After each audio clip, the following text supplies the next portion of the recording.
As part of its greenhouse gas emission targets, the federal government has a target for Canadian farms too. They want fertilizer emissions to drop 30% below what they were in 2020, and they want that ambitious goal achieved in the next 7 years. The targets are voluntary, and the feds are saying they are aimed at spurring efficiency. So what more needs to be done to improve our fertilizer use and make our farms more efficient? Karen Proud is President and CEO of Fertilizer Canada. Karen, thanks for being with us.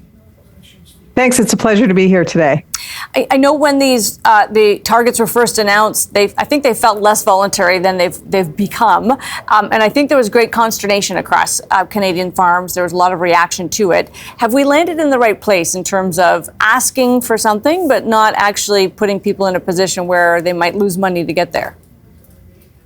I think with the government now, as opposed to when these targets were first announced, we are in a very good place. I think they've recognized that the targets are very ambitious, and in my mind, we're looking more at sort of aspirational goal versus something that they really expect we're going to be able to achieve. And the conversations we've had over the last couple of years have really been quite positive.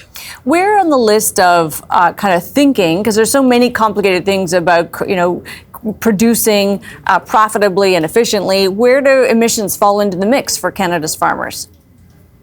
Well, it's part of it.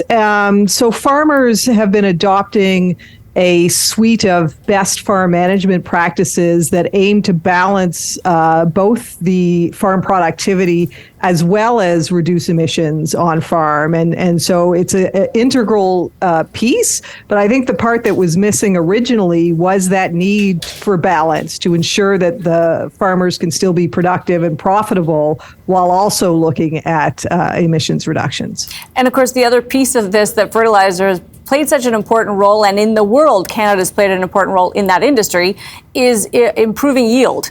And we've been talking about the numbers of population growth and the degree to which food production will have to grow. How do we square that fact that we're asking for lower emissions in a category where we're actually likely going to need even more of it to get higher yield? Well, yeah, I think that's a really good question and a very important one when we look at issues around food security. So the key here is really reducing the intensity of the emissions versus looking at reducing fertilizer use. So we can certainly aim to reduce the emissions that per bushel of crop through the use of more innovative products and the way we actually manage our fertilizer without putting a cap on productivity. And it's a very delicate approach, but it's a different way of thinking of things. And if you look at an absolute emissions reduction, we're putting a cap on production. If you're looking at intensity, we're allowing farmers to just do more efficiently. Is there an expectation that there is great growth ahead? And we know that there's a lot of uncertainty around what changing climate might bring, just in terms of kind of what that will do to crops and output. But is there some opportunity in some of those changes in Canada? Well, I think there's tremendous opportunities. So Canadian farmers have demonstrated that they are able to grow more on the same or less land using fertilizers, using new technologies, using precision agriculture. And I think the world is really depending on Canada as that dependable source of food from now and into the future. So I think if Canada gets this right, we can increase our sustainability while producing more and more food. We've seen in other sectors, Karen, talk about security of supply and kind of onshoring or friendshoring. Is that happening in agriculture too, or are we content to be massive producers and exporters of canola, for instance, and importing a bunch of other stuff in exchange?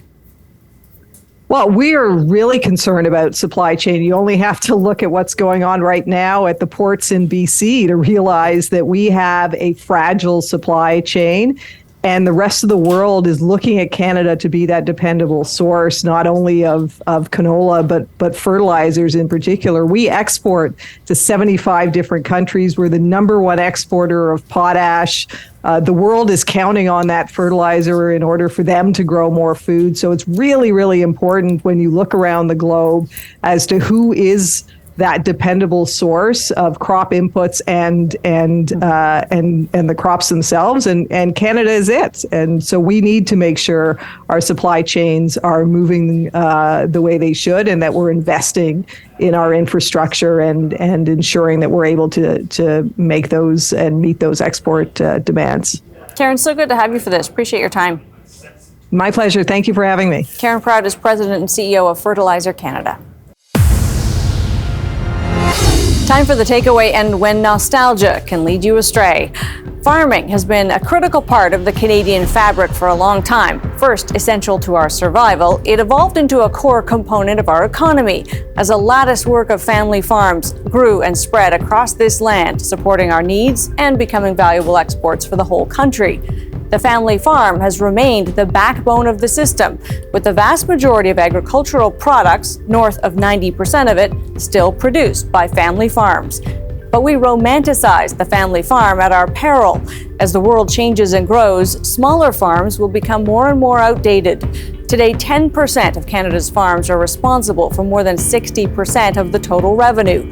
Like any other industry, efficiency pays off.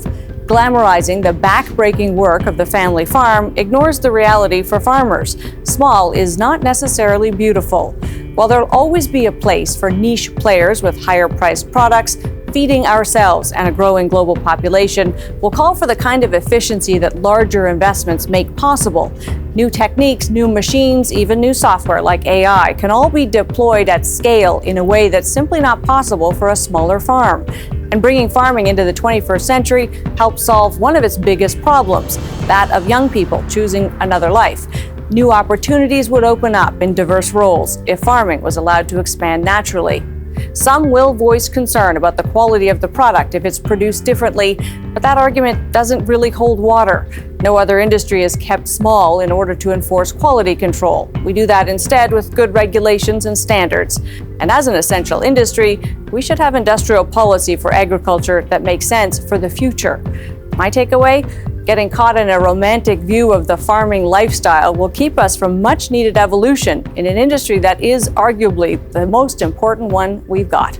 That's Taking Stock for this week. I'm Amanda Lang. Thanks for being with us.